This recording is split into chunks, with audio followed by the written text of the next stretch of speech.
Entertainment.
Everything keeps telling me to quit and not go where I'm going.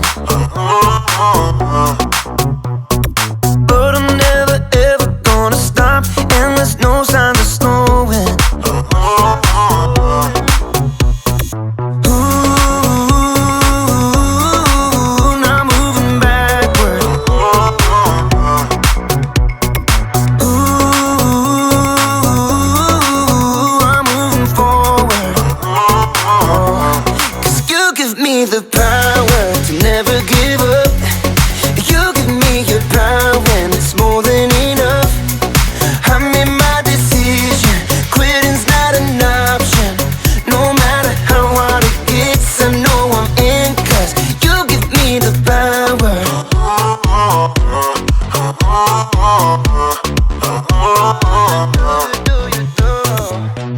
I'm committed to your plan, so I'll follow all of my days.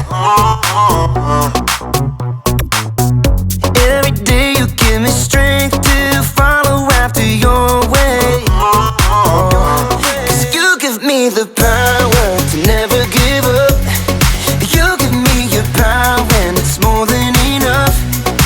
I made my decision, quitting's not an option.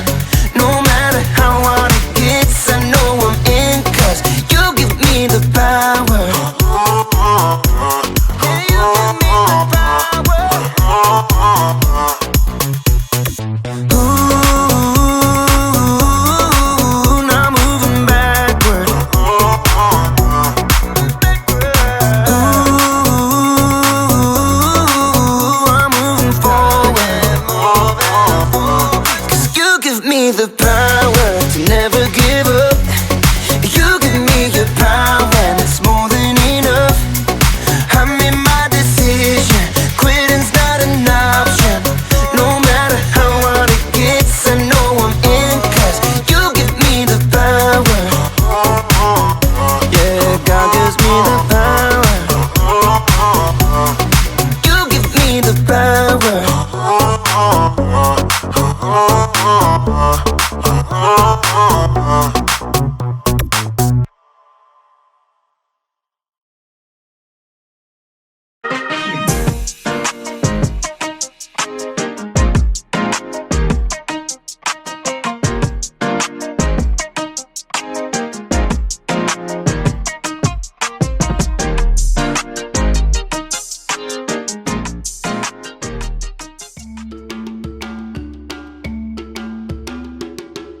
Welcome to Story Lab.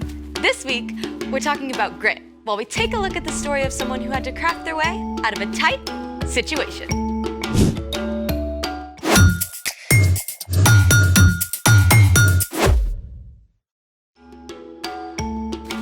Hey, I'm Sebastian. And I'm Skylar.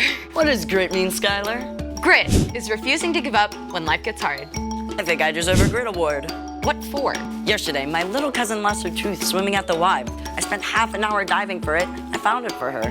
That's very gritty. It was at the bottom of the deep end. So weird. When we swim, our teeth float with us, but a tiny tooth by itself? Sinks. I think this calls for a float challenge. Let's try it. It's water. What should we test to see if it floats? I've opened up the chat for suggestions. Fluffy cookie wants us to try pumpkin? Do we have a pumpkin?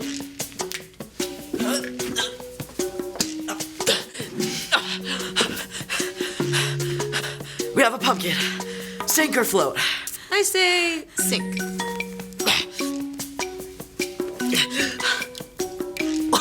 It floats? No way. This is insane. How? It's like a watermelon, basically.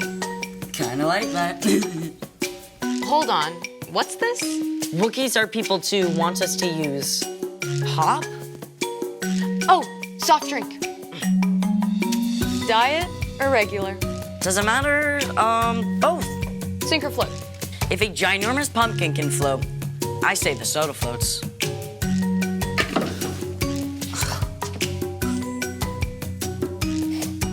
What? Diet floats, regular sinks? They're the same size can with the same amount of liquid. I feel like everything's upside down. Do we have time for more? Speed round. Soap. Soap.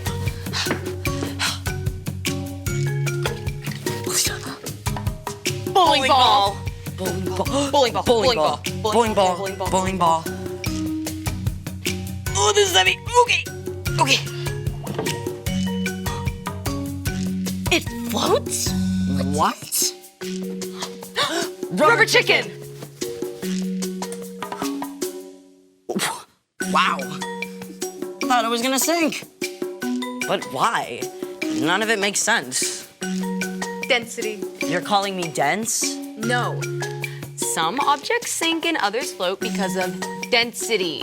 Oh, I don't get it. Okay.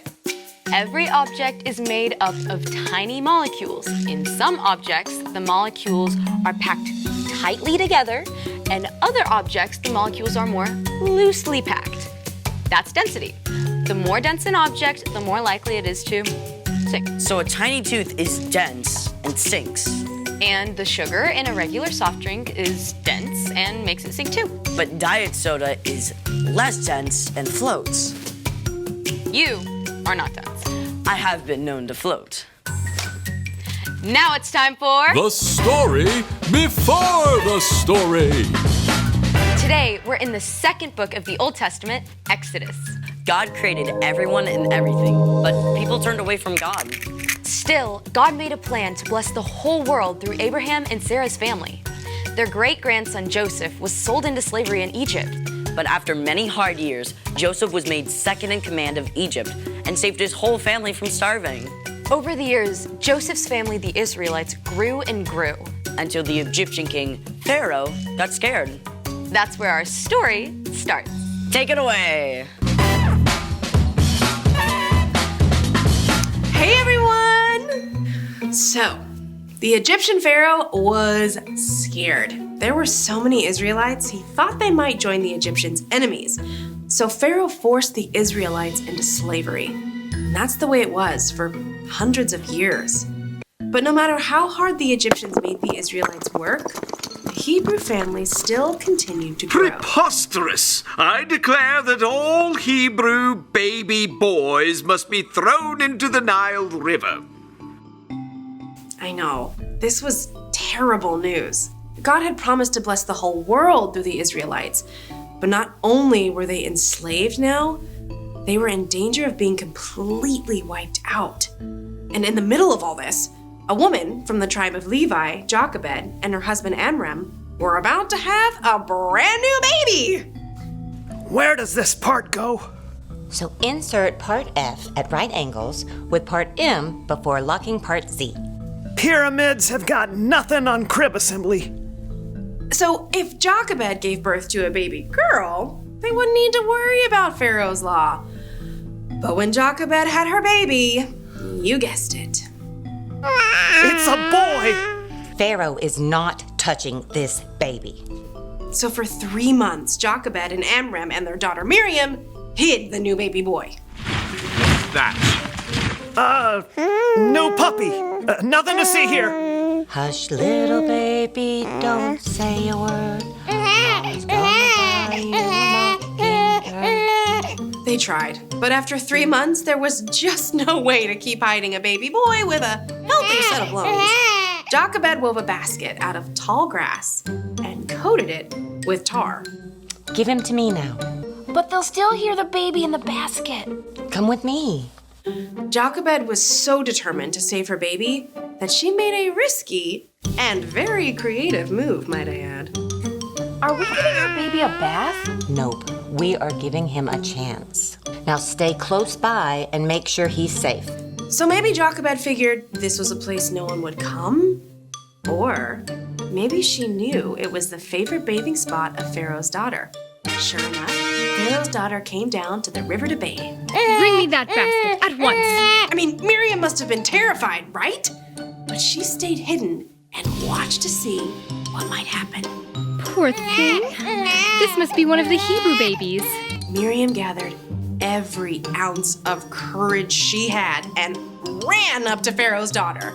Would you like me to get one of the Hebrew women to take care of him for you? Yes, that's a perfect idea. This was the best news! So Miriam ran home as fast as she could and told her mother everything that happened. Then together, they returned to the princess. Take this baby and feed him for me. I'll pay you. I promise.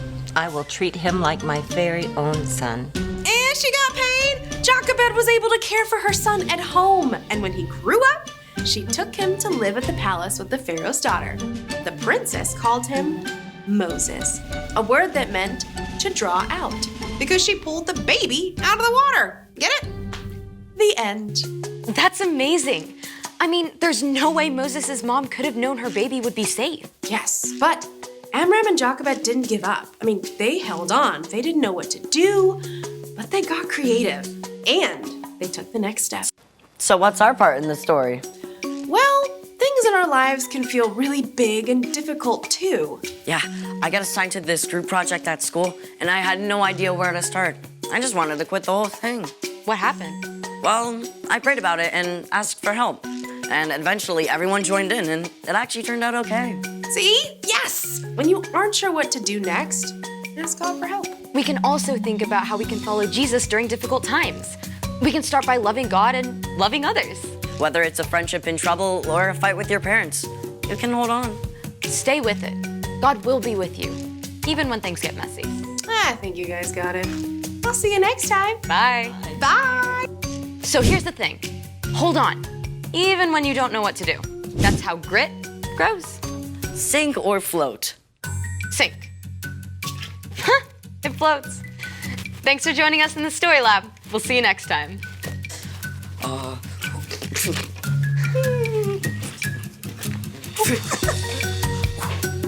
For last time.